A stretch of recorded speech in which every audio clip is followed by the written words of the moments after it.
حي الرمل ببلدية جسر قسنطينة أكبر تجمع سكني قسديري بالعاصمة، تقطنه أكثر من 1400 عائلة دفعتها الظروف الأمنية إلى الإقامة في محيط لا يليق بالبشر. عندي أنا 14 سنة راني هنايا عايشة مع الطوان، عايشة مع كلش هنا، سرقة فيها كلش هنايا.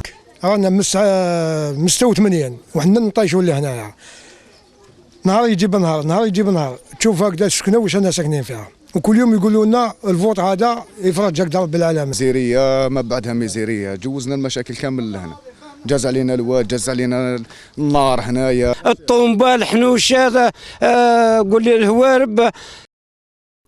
الأمل في الانتقال إلى سكنات لائقة كبر وتوسع بعد سماع أبناء حي الرمل بعملية الترحيل التي ستشمل أكثر من 20,000 عائلة قبل شهر رمضان، لكن غياب السلطات المحلية طيلة هذه الفترة زرعت الشك في نفوس المواطنين.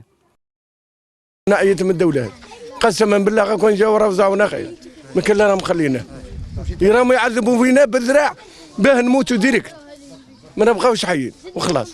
من الدولة نتاعنا يعطونا السكن، يرحمونا، رانا صارت فينا الميزيرية.